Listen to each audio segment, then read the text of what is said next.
47 Meters Down is a new shark thriller directed and written by Johannes Roberts, and mainly starring Mandy Moore and Claire Holt as the two sisters. It's like you're going to the zoo, except you're in the cage. I don't know about this. Welcome aboard.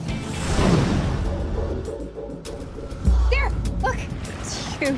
So I had a lot of fun with this film, but honestly, I'm incredibly conflicted about it. Probably the most conflicted I've been about a movie in a while. And the reason I'm kind of conflicted cannot really be talked about without going into full spoilers. So I'm going to do that at the end of my review and try to avoid any spoilers for the rest of it.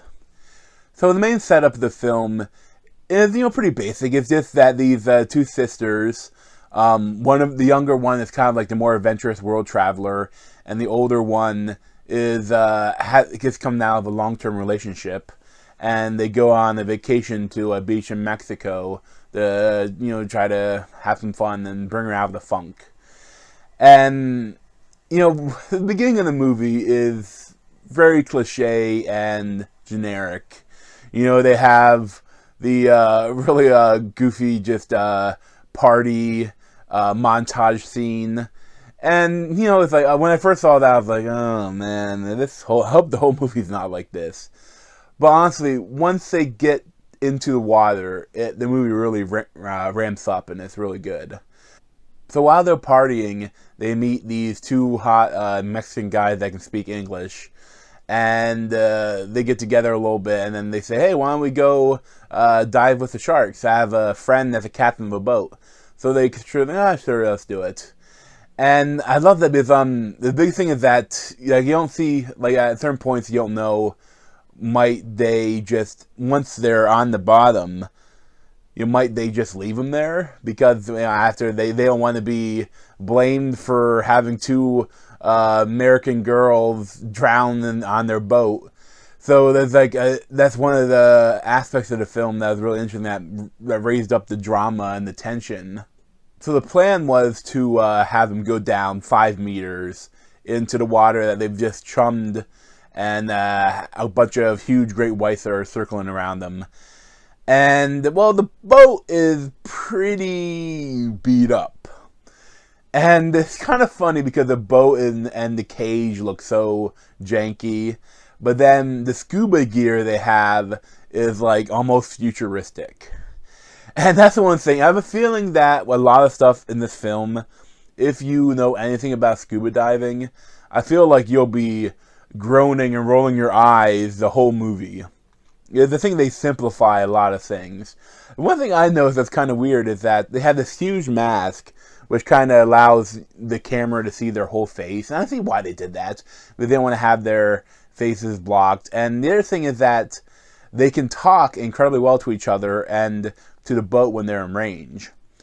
But it's not covering their ears. And they have a microphone here, but I'm not sure how that would work unless they can somehow hear it through their jawbone. I don't know if they have masks like that. But I thought it was kind of odd. It's almost like they're so crystal clear when they're talking to each other. Well, I understand why they do that. You have it so that the two sisters can bond while they're trying to survive this horrible experience. And, I can overlook that. But, that's one thing I love, that, a lot of these movies, it would be it's already claustrophobic, and there's this huge ocean, there's some parts that are so almost freaky that give you a lot of tension. But I love the idea that they're in this together, that they're sisters, and their sisterly bond is such a strong part of the movie. And I really enjoyed that aspect of it. And I love how they go kind of switch off to one would try to do something, the other try to do things. And I love, the one is more, has the diving certification, the younger sister, and the older sister has never dived before. So it provides a lot of tension, again, because, when they have to do things they have an hour left of air when they go down, and then whenever one does something, the air goes down a lot. So they kind of have to trade off, and they're trying to figure out ways to survive this experience. And I love that aspect of the film. There's some parts of the film that I'm not even sure how they filmed it, because it's really a beautiful film. Like, I know some of it, they had to have gone down in an actual cage, I think. And then others of it, I'm sure, was in the pool.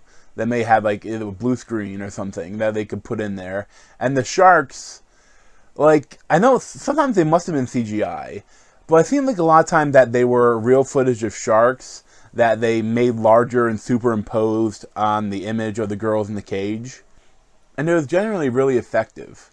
Also, like, the monster, they didn't try to give them some horrible, like, they're, like, not a villain, like, they really want to eat them. I mean, they do want to eat them, but they're not as, like, they don't have an intelligence, really. Like, they're not evil. And, I like that, a lot of stuff they did with the sharks. Although there are a few kind of jump scares with them, but they're not too annoying, and they've built a lot of tension. It's more like a shark pops up and they have to try to get back in the cage or hide. That provides that freak out a bit. And it's a tense movie at times. It's really thrilling, and I loved a lot of aspects of it. It even has like a set of rules that the captain gives them, like when they first talk to him, like when they go up high enough to talk to him. And the rules, they work for the film. But at the same time, I looked them up and I thought they didn't sound quite right. And the rules, that's not how things work. Like, some of the stuff I won't talk about until I talk spoilers. But other things with, like, the nitrogen bubbles in your brain, that's not how that works. Like, when you're, the bends, like, generally you don't die of it, especially immediately. Like, they can put you in a chamber and try to get the bubbles out of your bloodstream, and that more likely that you may die a couple days later, and not even know that you had suffered from it, but a lot of stuff is more that you'll be paralyzed. So that the big thing is that they tell them, oh, you can't come up right away or you'll die. And, that's a little exaggerated for the film. But at the same time, it's almost like exaggerated rules for a horror film, and I'm okay with that. So now I get to the full spoilers for the film and why I didn't like it. And for the review, if you haven't seen the movie, I'd probably give it like an 8 out of 10. Despite my problems with it, I had a lot of fun with the movie, and I would recommend it. But with the reason that my biggest issues with the film are what I'm about to talk about, and that would spoil the film. So if you don't want to have the ending spoiled, you can stop the review now, and thanks for watching. Now, if anyone's still here and actually watching this, what happens at the end is that there's my most annoying thing in horror movies, a double ending. And every freaking horror movie almost nowadays, especially American films, they have a double ending. And I'm just freaking tired of it. Especially in this, because the first ending was perfect. It was perfect. Like, I loved the first ending. Your first ending, like the Mandy Moore, the sister, she has to go through so much shit, and she like MacGyver in the hell out of it to get herself untrapped, to get her to find her sister, to take her sister up to the surface, and they have to stop 20 meters down so they don't get the bends. And then the sharks are all around them. They have to fight off the sharks. I mean, it is so badass and heroic. And I absolutely loved it.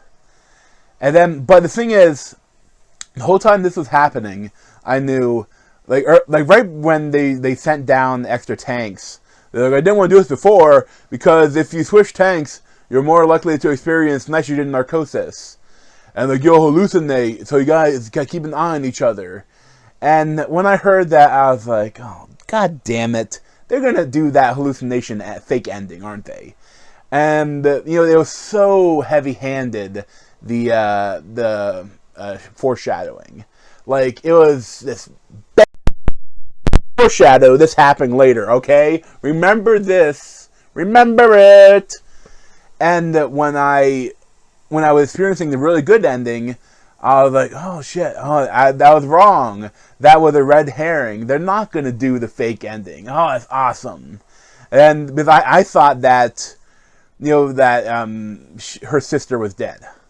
And that maybe her like her spirit was almost helping her survive this by her helping her, like the sister that she was going to get up to the top and they were going to rescue her, and then they're going to say, oh, help my sister too, and like, I don't see her, where is she, or something like that. I thought that was going to be it, but no, instead they have nitrogen narcosis deliver a 15-minute hallucination that is incredibly detailed. There's no hints that it's not real, and that pissed me off, especially because I looked it up, and you can experience the bends like 30 to 50 meters down under the ocean if you come up too quick.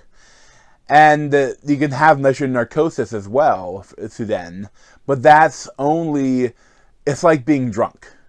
Like it's like this, similar as the experience that you have if you go to the dentist and get laughing gas, like nitrous oxide. But if you go like to 60 to 100 meters down, then you can actually hallucinate. And even then, there's no way it's going to be hallucinations like it's in this film. So when I was watching the badass, awesome ending, all of a sudden they saved her. She'd been bitten by sharks multiple times. It is freaking awesome. She looks at her hand that she had cut earlier, and it's like it's bleeding in the water. It's like the blood's like floating up. Now I'm like, you son of a bitch. Why are you doing this to me? And I don't know why. The director did it. What pissed me off even more is that the second ending isn't that different from the first ending, except that the character shows no heroism. She doesn't help her sister. She's saved by a bunch of random men, and it's just disheartening. And during the detailed hallucination she just had, like, there are things that she wouldn't have known. Like, the sister, when she had grabbed the flares and the extra tanks, she said, oh, they got the 2 tanks and the flares, and she put her flares in her pocket. But then when they were saving each other and swimming up to the top, and in the awesome ending, she clearly had 3 flares. And the sister knew it in the hallucination, even though she never said she had 3 flares. Like, looking back on it, and the twist, any sort of twist ending, you have to have something that, like, you can notice it. Or you can watch it again and be like, oh, I see. And here, nothing. The only thing is, oh, she can hear her sister, and so she's a hallucination now. There's not one hint that it's not real. And it's just freaking annoying. Like, I really think that when I think about this movie, my headcanon is going to be the first ending. But I say a big F you to the director, Johannes Roberts, for doing that second ending. And it's just, I hated it. Like, I mean, if I don't know what, like, it's so conflicted because the rest of the movie was so good, and I love the first fake ending. And it's just, it's such a letdown, too, that, oh, she's just gibbering on the floor with her legs still trapped, hallucinating about victory, while all these men come down and save her. And it's like, oh, I mean, and I hated it.